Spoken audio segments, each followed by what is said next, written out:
All right, my dear friends, welcome back. Welcome back to the Jewish Inspiration Podcast. I wanted to share with you a personal story, a personal miracle that I think sometimes when we have a miracle, we don't take the time to appreciate how blessed we are. We don't take the time. We don't take the time to recognize the goodness of Hashem. And I wanted to do so in honor of my son who was bar mitzvah this week, um, turned 13. What a beautiful child! What an amazing boy who is now becoming a man. And I thought it was important to take a little bit of time in our class where we're all about inspiration, talking about a personal story, a personal miracle that we all experienced in our family. Okay, so what happened is that Zahava, my wife, went for a regular checkup at the doctor. I think it was week 28 and a half of gestation. And, you know, this is our fifth child at the time. And, the first four, we were overdue on all of them, 2 weeks overdue. Everything was standard. Everything was normal. Everything was obviously everything was obviously a miracle, but we don't always appreciate and recognize those simple miracles. So what happened was that Zava goes to the doctor, and the doctor does an ordinary checkup, and the doctor says, we see something that we're not exactly sure what it is, and we are, if you can come back in tomorrow, we're going to do further testing. So indeed, we had it scheduled that she was going to go in the next day for checkup. That night, one of our students had her I don't want to call it a bachelorette party, but it was a bachelorette party that was within halachic guidelines, I would say. And my wife went to celebrate with her. You call it a bridal shower, whatever you want to call it. Either way, they went. My wife went. She came back, and she was in excruciating pain, like abnormal pain, and to the point where she like fell to the ground. She's like in such pain. So we quickly called her doctor. The doctor said, immediately go to the hospital. So we go to the emergency room in her hospital, Texas Women's Hospital, and they say, okay, they do all this testing, they do these scans, they say, okay, there's some good news and there's bad news. The good news is that you're in the hospital. The bad news is that you're not getting out of the hospital till this baby is born. And at least from our standards, we had, 13 and a half weeks left because she's always 2 weeks overdue till 42 weeks. They don't, they don't induce, so till 2 weeks overdue. So we thought that this was going to be a very, very long ride, and indeed it was longer than we had anticipated. They did all these tests and all these scans and all of these blood work and this and that, you name it, and they came back and they said, listen, the doctor is going to share with you now the worst case scenario, because he has to share with you worst case scenario to prepare you for the worst. But it could be better than what he's saying. Either way, the doctor comes in, he says, listen, 80% of the children who have this condition is called gastroschisis. I'll just give you a very basic, non-gory explanation of what this is. Basically, the miracle of how a baby is developed in utero is that all of its inner organs are developing, and then the skin closes up on top of it so that it's all contained in what we know as the abdominal cavity or the stomach area, and that it closes in, the skin closes in on top of it. But sometimes 1 out of 1,000,000, the skin closes on it, and part of the internal organs are outside of the closed stomach. And that's what they were saying, is that our baby, our Yehuda, had this condition. And he was telling us there's going to be at least 9 months of surgery where they're going to have to open and close and open and close. As the stomach grows, they're able to put in more of the organs that are outside of the body in. and then they close it up again, and then open and then close, and open and close for about 9 months to a year.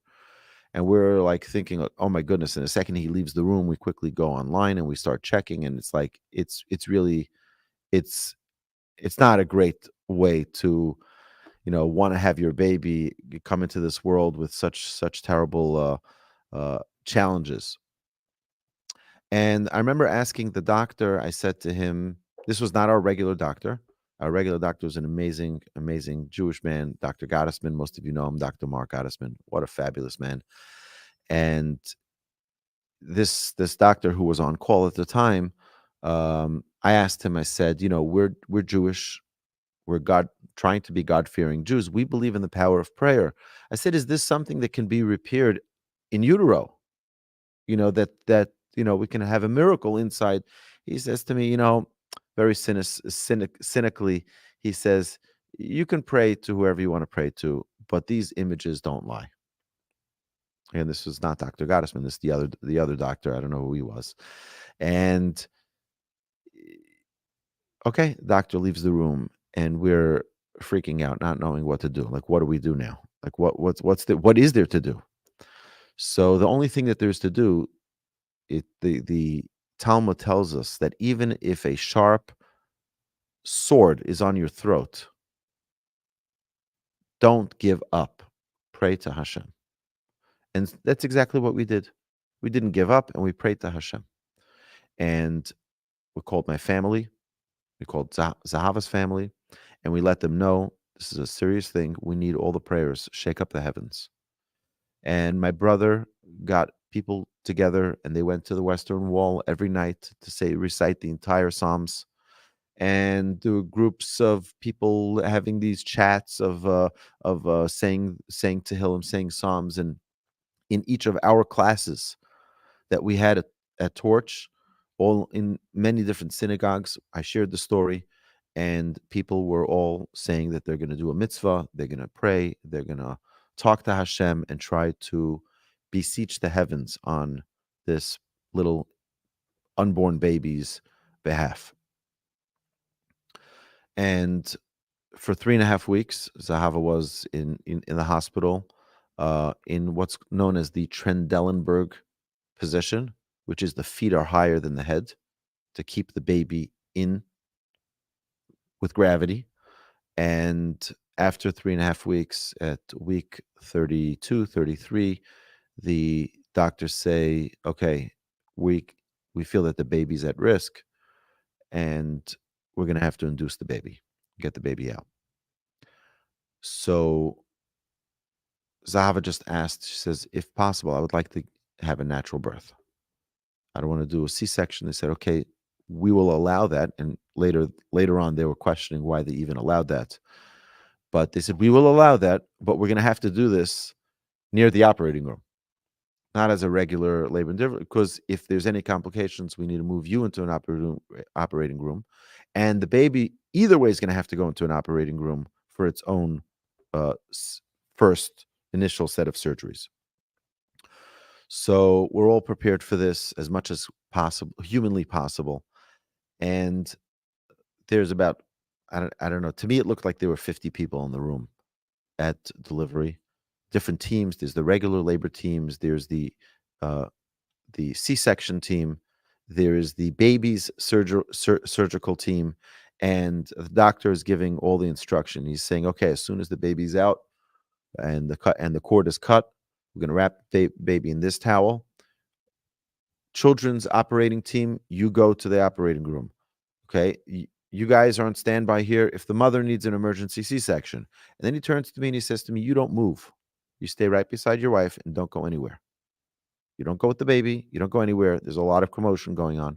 Okay, all the teams are ready. Everyone's briefed.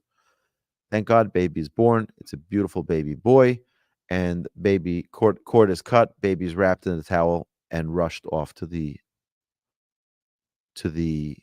operating room. The surgeon, 2 minutes later, comes back to the room and calls me out from the room. And I'm like shaking, because this is not what you want. 2 minutes after they rush the baby out, they're calling me out. And I said, what's the matter? She says, absolutely nothing is the matter. She says, please come with me to the operating room.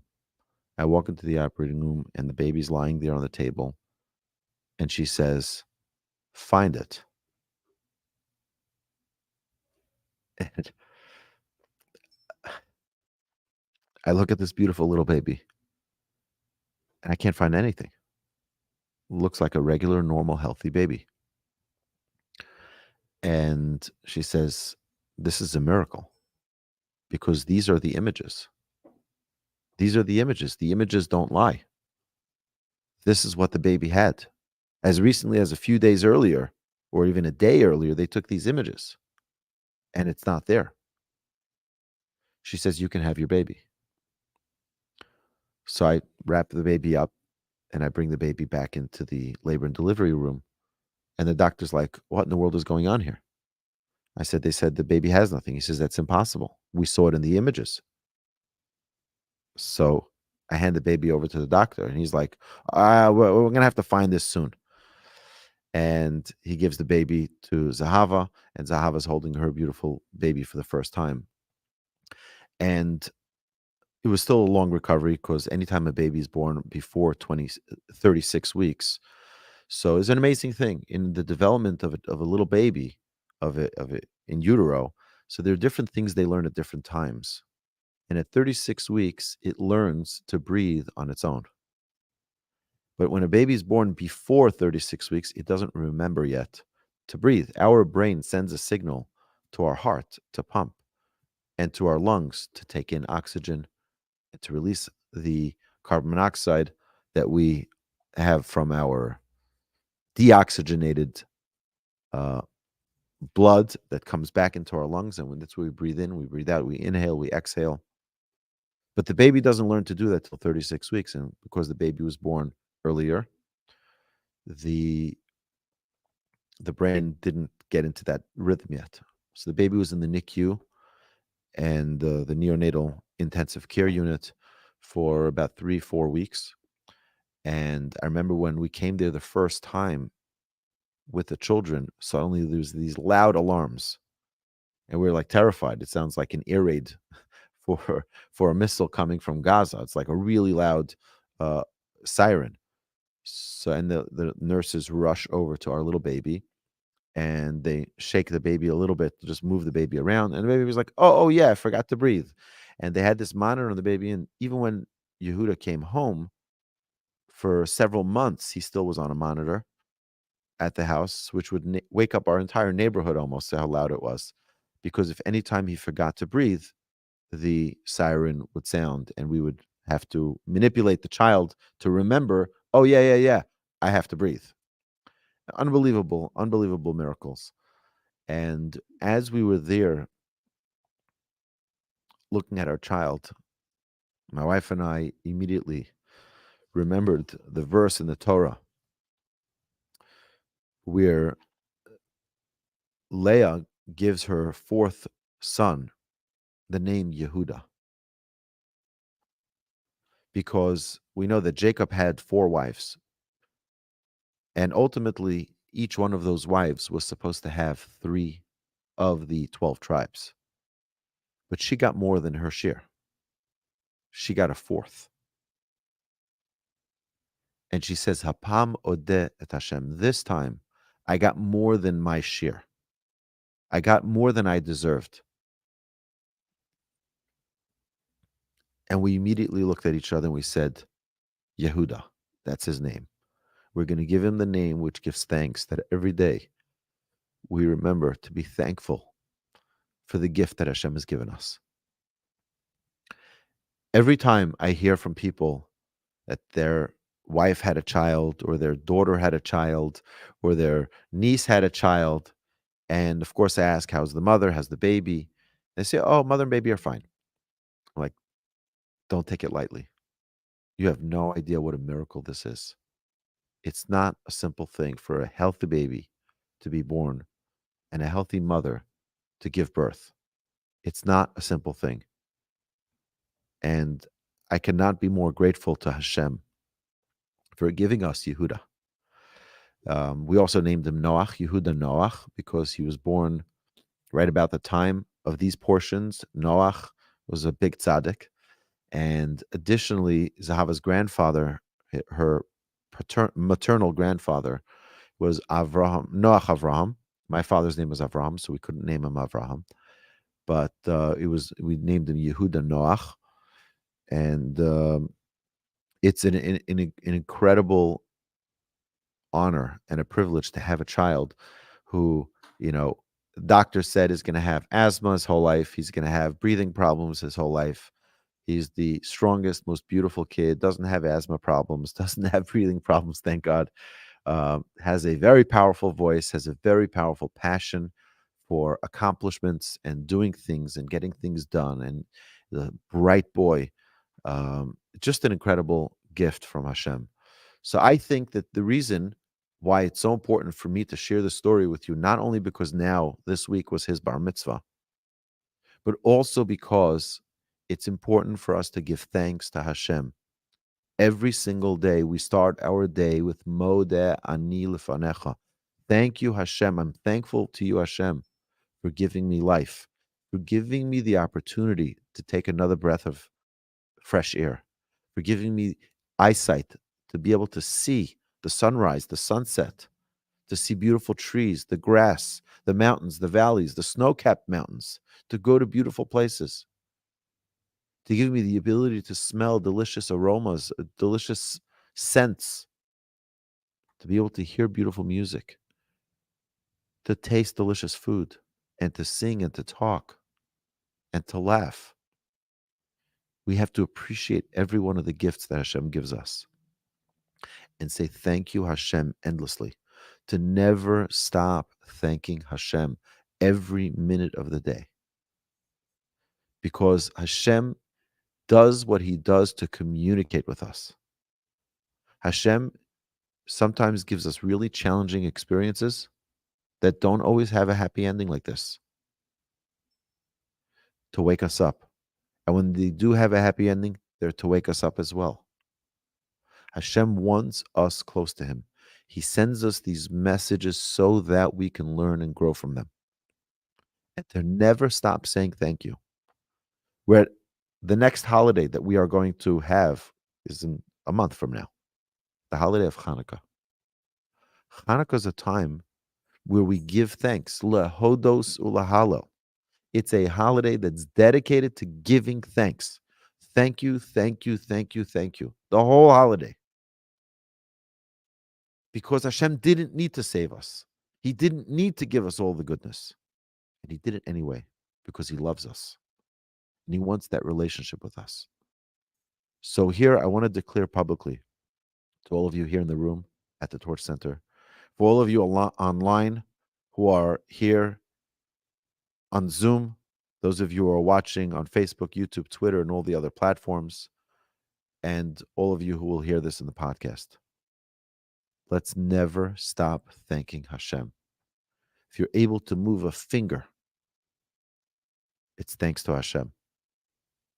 You're able to walk, it's thanks to Hashem.